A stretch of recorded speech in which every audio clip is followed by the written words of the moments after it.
without any further ado, let me introduce to you our president, Benigno S. Aquino III.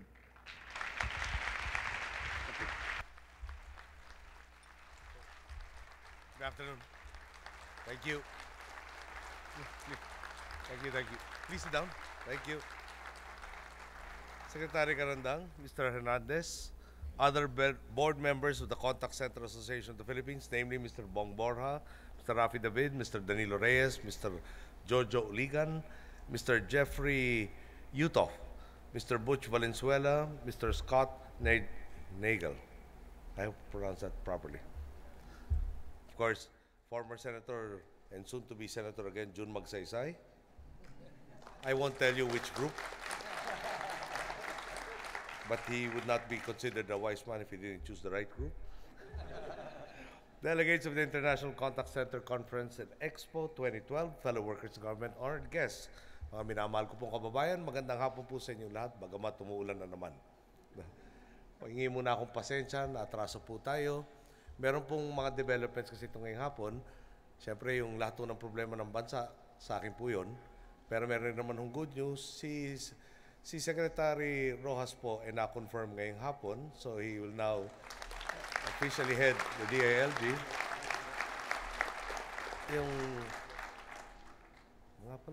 It was promised actually September 19 and we thought there'd be a slight delay.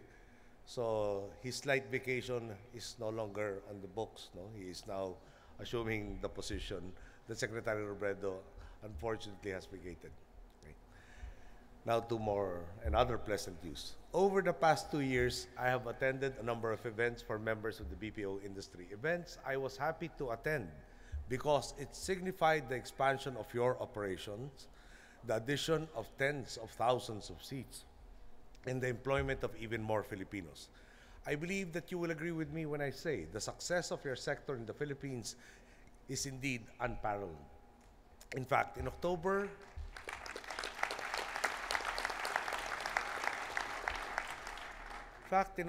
of 2010, we surpassed India to become the #1 contact center destination.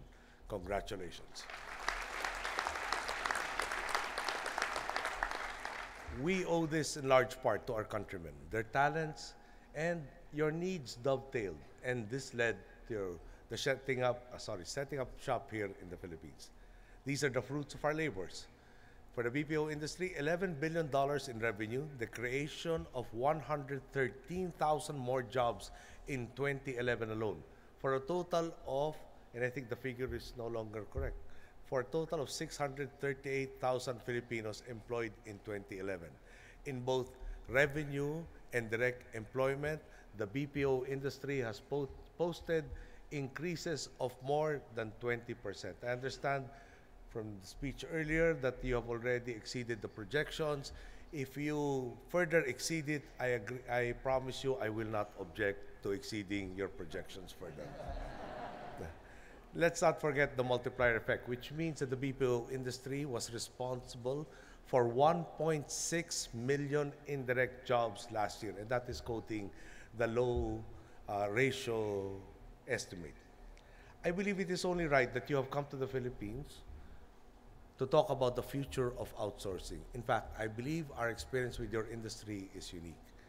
Here we have seen a remarkable synergy among all stakeholders, a partnership that has allowed us to achieve so much, and one that I believe is the reason why companies continue to invest in our country. Like all industries, the BPO sector is not without its challenges, whether internationally or domestically. Our partnership can help us to overcome some of these.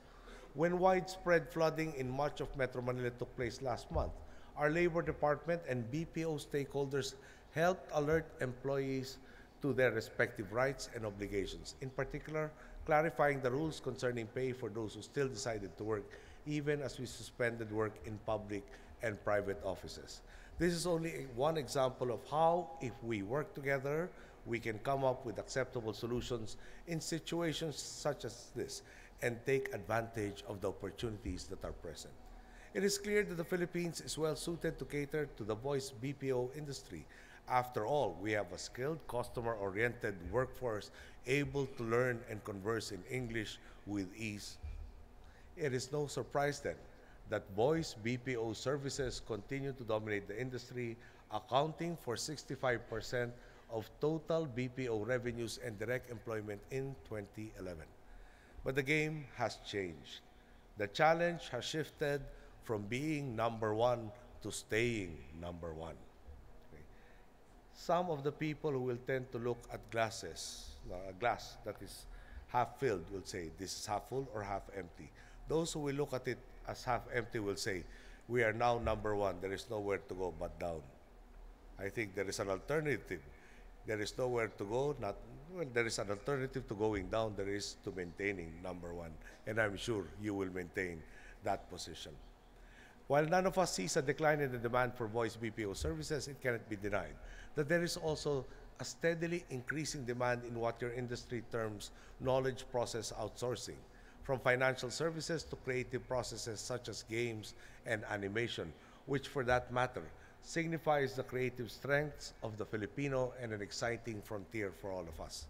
Today, we must contend with strengthening our capacity for voice BPO services while moving up the value chain and providing more specialized forms of service. And even as you seek to improve the quality of the services you render, so too must you give importance to local conditions and opportunities. For example, many of you have already expanded your operations not just in Metro Manila, but also in the next wave cities like Santa Rosa City, Lipa City, and Dumaguete City, just to name a few. These cities may not traditionally be the center of commerce, but you have invested in these locations, helping to ensure that the countryside thrives, that opportunities are made available all over the Philippines, and that no pool of resources is left untapped. I have to be honest with you, I'm kind of conscious. My voice, as you can see, is kind of cracked. And we're talking to the voice BPO sector. After I retire by 2016, I wonder if I have a future in the voice industry. The future of the BPO industry involves all of us, from private enterprise to government to our most important resource, the Filipino people. We need each other to succeed, and we need to face these challenges together.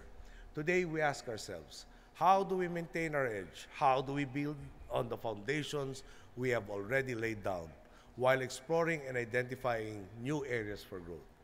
And I believe that just as our partnership has allowed the BPO industry to become a model for others to emulate, so too will it enable us to move forward and evolve with the changing market. For starters, agencies like the Department of Science and Technology and our Commission on Higher Education have partnered with stakeholders in order to boost our competitiveness in knowledge process outsourcing. The service management program is being implemented in institutions like the Asia Pacific College and the University of Makati. This aims to prepare individuals for a career in the BPO industry, and in fact, your sector has contributed to the formation of the curriculum being used, which includes subjects like business communications, service culture, and internships. We know that there is a need to further enhance the skills of Filipinos, to strengthen their knowledge and abilities base so that they can be prepared to enter jobs in your industry and in others. And we are approaching the issue from all levels. The implementation of the K-12 program and increased spending for state universities and colleges will improve the quality of our education and help to equip our graduates with the skills they need to be employable, whether it is in the BPO industry or in others. May I just note, it is not a mere increase in resources, but the resources also have a concurrent responsibility to adhere to the roadmap of improving our state universities and colleges. All of them, all of the stakeholders have agreed to this roadmap, and resources will be made available to those who have complied with the covenant. Many of you may have already heard of our Training for Work Scholarship Program, or TWSP, and our industry-based TWSP, which addresses the demands for skills training in different sectors. As of this August, 769 million pesos has been allotted for scholarship slots specifically for the BPO sector, both under the TWSP and the industry-based TWSP or I-TWSP. There is a sub-course for all of these acronyms in government. More than 26,000 have already graduated from the program, 44% of which are already employed. And we hope that the rest will find jobs with you in the coming months. These are policies we have all worked to implement, the best example of the synergy I spoke of earlier. Here we have government and private enterprise working together to endow the Filipino people with the skills they need to succeed, and in so doing, empower them.